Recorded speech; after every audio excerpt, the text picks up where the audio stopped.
it looks like Medicaid cuts or cuts everywhere else. That's up next on Capitol View.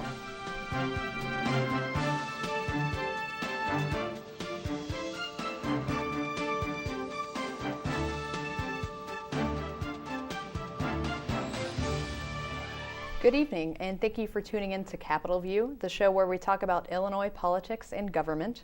I'm your host, Jamie Dunn, with Illinois Issues Magazine. And with me today is Patrick Yeagle from the Illinois Times. Pat, thanks for being here. Thanks for having me. And Charlie Wheeler, the director of the Public Affairs Reporting Program at UIS. Charlie, thanks for coming. It's always a pleasure to be here. Well, we'll start right off by jumping into the budget. The House took some pretty substantial budget measures on Thursday. They passed a resolution that would require that Medicaid spending basically come off the top of all the other spending before education, public safety, human services are considered. Charlie, this is kind of a new way of doing things. Can you talk a little bit about why this is substantial? Yeah, because last year, for the first time in my memory, the legislature, specifically the House, an agreement between House Speaker Michael Madigan, the leader of the Democrats, and House Republican leader, the minority leader Tom Cross, they agreed, here's how much money we have to spend. And they took it the next step and they allocated for specific program areas, here's how much is going to be for education, here's how much for human services, and so on. They did that again this year. A couple weeks ago, they passed a resolution, and the Senate followed suit, saying we will have a total of $33.7 billion available to spend. And what happened this week, the House said, okay, here's what comes off the top, $5+ billion for pensions, a little more than $1 billion to pay for state employees' group health insurance, $2.2 billion to pay for the bonds we have outstanding. Then they threw in $6.6 billion for Medicaid. Last year, that wasn't part of the off the top. That was kind of folded in after we take off the stuff from the top, then the allocations. And they also included another billion and $1.3 billion to pay for outstanding past due bills, $1 billion of that for Medicaid. So if you add up all the stuff off the top, it's in excess of $18 billion, which leaves $16 billion to be used for everything else. And I guess the rationale behind this is we want to live within our means, which they did last year and which they're now planning to do again this year. And this is, as I say, a departure from what budget practices have been for the last, I don't know how many decades, where you just kind of went and decided what you wanted to spend, and if the revenue estimate wasn't enough, you either jacked it up or you just didn't pay some of the bills. Well, and this resolution assumes that lawmakers can cut about $2.7 billion from Medicaid growth for next year. If they don't, that money's going to come from other areas of spending. So, Charlie, this means cuts across the board, probably no matter what, but they'll be larger, right, if they can't figure out this Medicaid Yeah, because problem. this assumes, in fact, I have the resolution with me. It says the amounts available to each appropriations committee for higher education, human services, public safety, education, and so on, are contingent upon actions being taken to reduce the accrual of Medicaid obligations occurred during the fiscal year by $2.7 billion. So they're assuming that Pat Quinn's cuts, or his call for cuts, is going to happen. And it says, if this reduction is not achieved in full, then the amounts available to each appropriation committee must be reduced accordingly. So yeah, if they can't cut Medicaid, then everything else gets cut even further. Well, and Governor Pat Quinn called for no cuts to education, though it looks like under this budget there will be some education cuts, no matter what. As Charlie just said, they might be more extreme if the Medicaid cuts don't come through. Pat, you've been looking lately at some of the local schools here in Springfield. What would these ed cuts do to some of these struggling schools? Well, it's pretty tough to tell at the moment, but the Springfield School District just released its budget, and I didn't write about it. The State Journal Register had a good piece on basically looking at all the cuts. It would require a lot of cuts directly to the classrooms, which essentially takes a lot of teachers and basically essential course work out of the picture for the kids.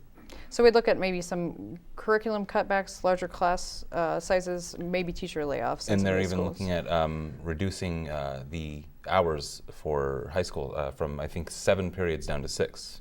Which is really a problem for some of these schools in Springfield that are having some achievement issues, looking to raise their test scores. Right. They've and this is not to single out this school district, but nationwide. In fact, a lot of schools, especially in middle cities, are struggling to keep their test scores on par with the No Child Left Behind standards, and so. This school district in particular, Springfield School District, is really struggling to get test scores back up to where they need to be. Even though they've been slightly improving, it's not enough to keep on par with what's required under No Child Left Behind. Well, moving on, the House has had a pretty busy week this week. They started the Ethics Investigation Committee looking at Representative Derek Smith.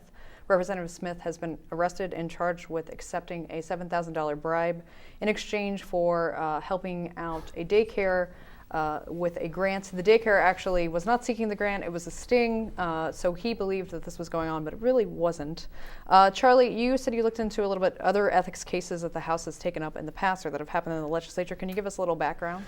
Yeah, since 1970, there have been a couple of instances in which charges were brought or allegations made or people actually removed. Probably the first time this occurred in 1976 when a state rep, a suburban lawmaker from the northwest suburbs, asked the House to reprimand the person who was then the Democratic floor leader for an alleged conflict of interest based on the fact that the floor leader was a lawyer who had handled cases for the State Medical Society, but he was also sponsoring legislation that the Medical Society wanted to change the rules governing malpractice. And so there was pursuant to this resolution, there was a special investigating committee formed, and as a matter of fact, the House had to put together a process and adopt a rule dealing with these kinds of issues, and ironically, the successor of that rule is what Representative Smith is being investigated under. The investigating committee voted unanimously to exonerate the lawmaker.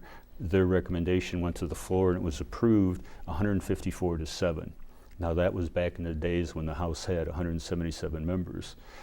There were a couple later cases, one later in the 70s in which a Democratic legislator was elected. There was a challenge filed to her election on the grounds that she hadn't been a resident for 2 years in her district. And so the House voted, removed her. The next day, the party leaders in her district appointed her to the vacancy caused by her removal. It was challenged, it went to court, and before the court could rule on it, there was another election. She was re-elected, or elected for the first time, depending how you want to look at it. And so the Supreme Court said, hey, it's moot, because nobody argues that by the time the election occurred in 1980, she'd been living there more than 2 years, so we're not going to get into it.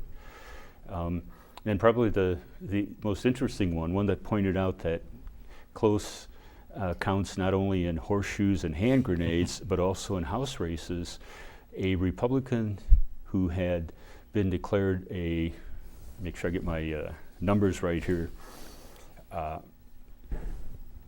4-vote win seeking to unseat a Democratic lawmaker, in fact had his election challenged. The state board said you won by 4 votes. It was challenged in the House. This was in 1987, and there was a recount at which at issue were a number of disputed ballots, including some that had hanging chads. So in Illinois, we heard about hanging chads 13 years before Florida made it infamous on a national level. But anyway, the majority Democrats managed to find that you didn't win by 4, you actually lost by 3. And so they seated the former incumbent, or the guy, I guess, who was still the incumbent because he wasn't beaten.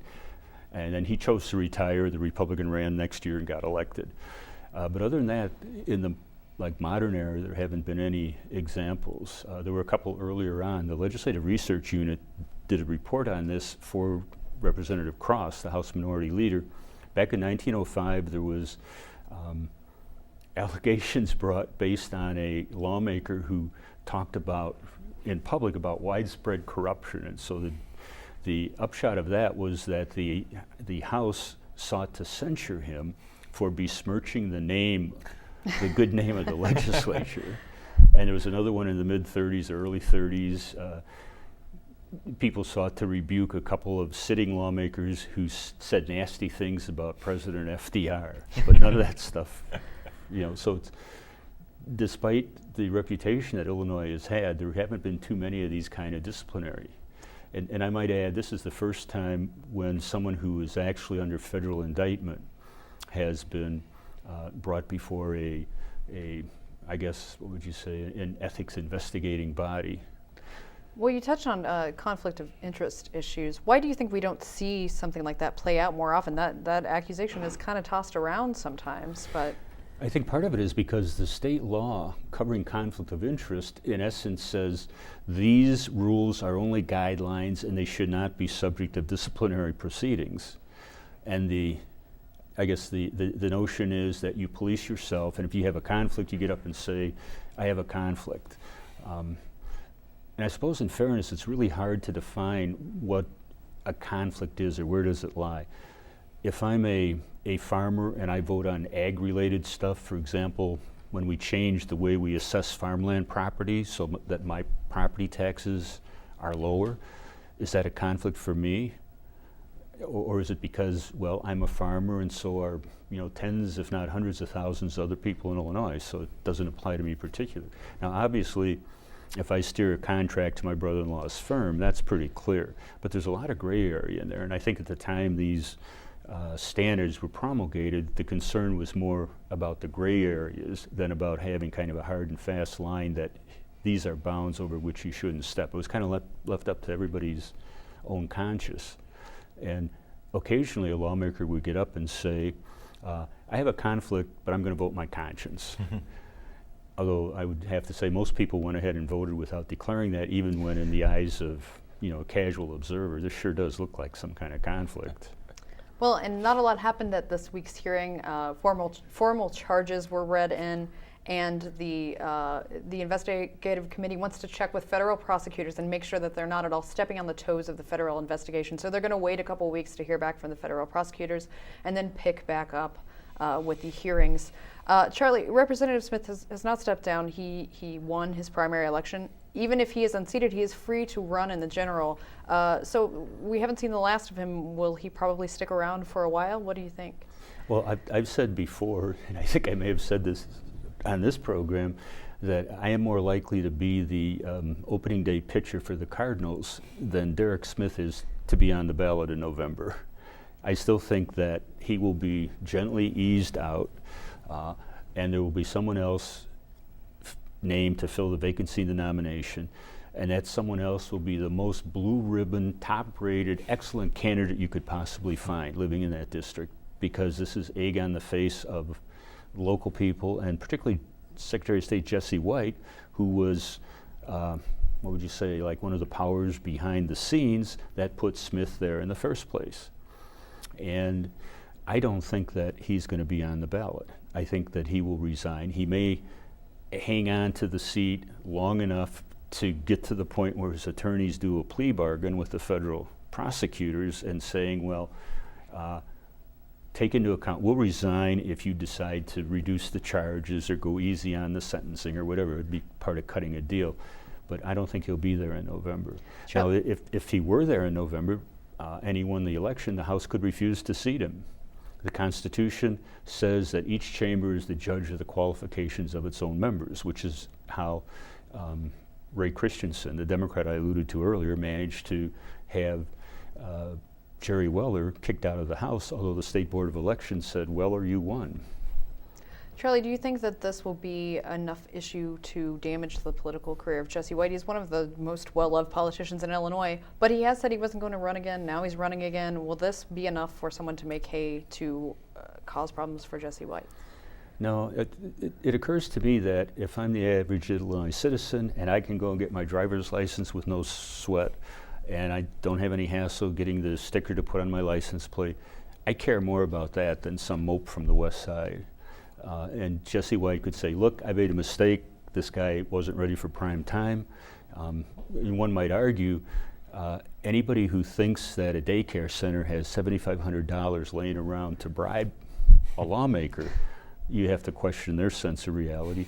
And maybe even more so, anybody who thinks that some freshman appointed legislator would have any clout at all, I mean, that's, that beggars the imagination. And so I think Jesse White has a long career, and as somebody commented to me, as long as the tumblers keep tumbling, Jesse's okay. And that's said kind of facetiously, but if you look back on it, I think, as I say, he's had a long career.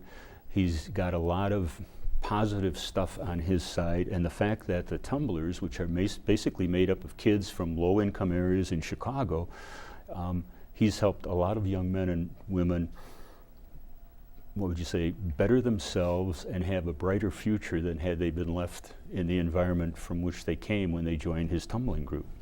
Well, Pat, it looked like did you have something you'd like to add? It's interesting to add that this legislative race has spawned a bill to kind of address this situation in the future. You'll recall that Tom Swiss, a white Republican, ran in that district, not necessarily claiming that he was a black Democrat, but kind of letting people believe that he was a black Democrat. And so he kind of flew or was hoping to fly under the radar until this Derek Smith issue blew up. So there was a bill in yesterday's Senate Executive Committee that would basically make it impossible. If you take a primary ballot for one party, you cannot run in the opposite party's primary the next election. So I guess the Democrats have kind of decided we better nix this before this becomes a common occurrence. Well, it seems like any time something like this happens, it spurs some kind of legislation to address it, so it can't happen again. Another bill that the House has passed that's making some news is the elimination of legislative scholarships. Legislators are allowed to hand out scholarships in their districts, basically in any way they see fit. And there's been some controversy with the scholarships in the past where lawmakers have given them to the children of donors or politically connected folks or maybe people outside of their district. So there's a call every year to get rid of these scholarships. Charlie, do you think this year will be any different than any of the other years where this has been up on the table and people have really pushed for it but it hasn't really gone anywhere? No, I think it'll pretty much follow the pattern in the past where the House has voted I don't know how many times to eliminate these, always kind of secure in the knowledge that the Senate won't act the same. Some wrinkle to modify the program, it'll go to the House. But I think legislative scholarships are still going to be here or be with us. Although over time, more and more legislators have stopped awarding them because of the negative publicity. And there are a few egregious examples. There was a guy in Chicago who gave scholarships to, I think, 5 kids, all of whom just happened to live, according to their applications, at the house of one of his precinct captains. What's going on here? But there is strong opposition in the Senate Democratic Caucus, particularly from members from minority communities who argue that without these scholarships, these kids wouldn't have a chance to go to college. And I think that is sufficient motivation for the Senate to figure out some way to take the House bill and lose it. Assign it to committee where it'll be studied to death or something like that. Well, and supporters do make the argument that these waivers are a small percentage of the total waivers that universities hand out to grad students, to children of university faculty, and their argument is that this ensures that this aid is spread out in every district, every legislative district across the state. We were kind of debating how much these actually cost universities before the show started. Charlie, can you explain how they work a little bit? Well, I think basically what it says is you get to go to school for free. Well, I shouldn't say for free. I actually don't know the extent of the waiver. Does it only cover tuition? Does it cover fees? Does it cover books? Does it cover housing? If it only covers tuition, then the question is, on the margins, is this somebody who would have come, say, to University of Illinois Springfield and paid full freight, and because we gave them the waiver, we don't get the full freight? Or is it someone who would not have come at all? And if they are coming and they still have to pay fees and they wouldn't have come at all, then that's maybe a plus for us. And what's the additional cost if it's one extra person? For example, I'm an instructor. If I have one more kid in my class, that doesn't mean it costs me anything more. other than what it would be to maybe make an extra copy of the syllabus. And maybe we're making money because we're selling them textbooks, you know. I don't think it's as straightforward as saying, here's cash that we're handing to the person. Well, and again, the House also voted to allow the Illinois Department of Natural Resources to start charging fees for admission to state parks. The state parks have a lot of deferred maintenance, and the hope is that if they can charge fees, some of this maintenance will be addressed. The bill wasn't real specific. It gives DNR pretty broad leeway to charge fees. Pat, can you tell us a little bit about how some of this might work? Well, I think it will likely play out that the most visited sites will probably have a little higher fees. For example, Starved Rock. We were talking about that before. Starved Rock is well visited, and it will likely projecting it'll probably have higher fees than, say, a small out-of-the-way place like Weldon Springs near Clinton. I'm assuming that that's how it's going to play out. But they may pass a broad, sweeping, this is what it is everywhere, and that may just be the case. It's kind of interesting that they haven't approached other fees, like, for example, our fishing licenses in Illinois are cheaper than a lot of our surrounding states. I think they're $30 in Wisconsin, for example. So I'm kind of surprised that they're going this way and not looking at some of the other avenues. Well, and I think there's a lot of hesitancy to raise fees under the DNR purview in general because of their history of being swept. Charlie, can you tell us a little bit about Blagojevich's infamous sweeping of some of these DNR funds?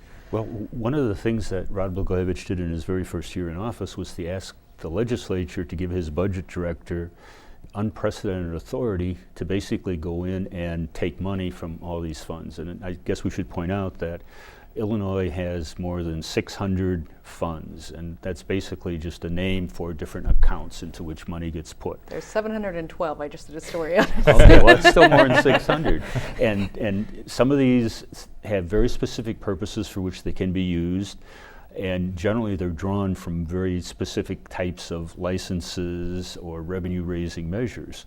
And what Blagojevich did was to raise a whole bunch of these fees by roughly $1 billion, some of them well beyond what it costs to administer whatever the program is for which they are designated, and then just take that money. I've used the term steal, which I guess is a term of art, and it's not actually correct because authority was granted, but to take this money and put them into the general funds.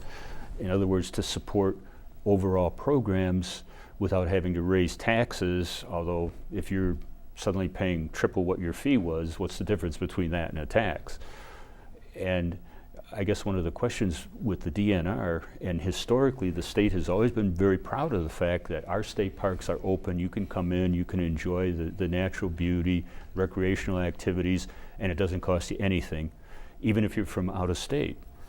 And I guess the question would be, when we do raise these fees, are we going to dedicate them and make sure they go to what they're supposed to go to? Or is it going to be, we'll raise these fees and then we'll kind of silently sneak the money and use it for something else? Well, and it's anybody's guess how these will work in the end. The bill just gives kind of broad leeway to the DNR to charge either a daily entry fee or an annual fee. So it'll be up to the department to really set the fees. They could vary from park to park. Out-of-state folks could end up maybe being charged higher fees because they're not paying taxes to support the parks. But Charlie, you mentioned that there is nothing in this bill to stop that sweeping scenario, and you said it might help to at least write it into the bill. Yeah, and as I say, I have to confess, I haven't read the bill.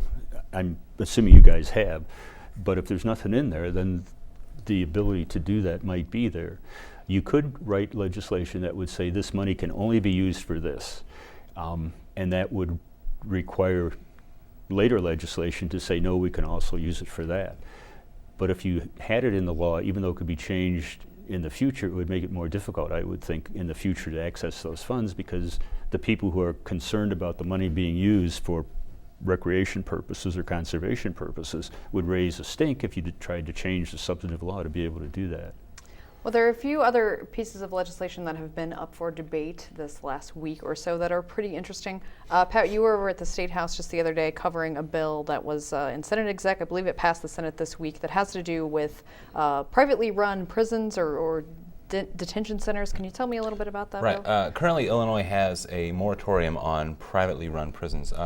We were talking about this earlier. It has to do a lot to do with union preference and the idea that the government should not abdicate the duty and I guess the call it a right or whatever to imprison someone, to take away someone's freedom. So basically, this bill would prohibit local units of government, or I guess any unit of government in Illinois, from contracting with a private entity to run a prison, or actually, or rather, a detention center. This is spurred by a proposed facility in Crete, Illinois, near Chicago, where the federal government, specifically Immigration and Customs Enforcement, wants to contract with Correction Corporation of America. It's the largest private corporation of that type in America, to house undocumented aliens for basically en route for deportation. So. And the Senate is looking to step in and maybe block this because the folks in Crete, a lot of people are not real happy with this, right? I spoke with the mayor of Crete this afternoon, and he said that a lot of interference from outside groups is making it difficult for him to get a read on what his constituents really feel about it. So it's still kind of up in the air, but there's at least one group that really feels strongly about the issue because of alleged human rights abuses and other issues that have been raised with private prisons. Well, that's an interesting issue that we'll have to track throughout session, but that's all the time we have today. I'd like to thank my guests, Pat Yeagle and Charlie Wheeler, and I'm your host, Jamie Dunn with Illinois Issues Magazine. Check us out next week on Capitol View. In the meantime, please visit our Facebook page at Capitol View Politics, and we'll see you next week on Capitol View.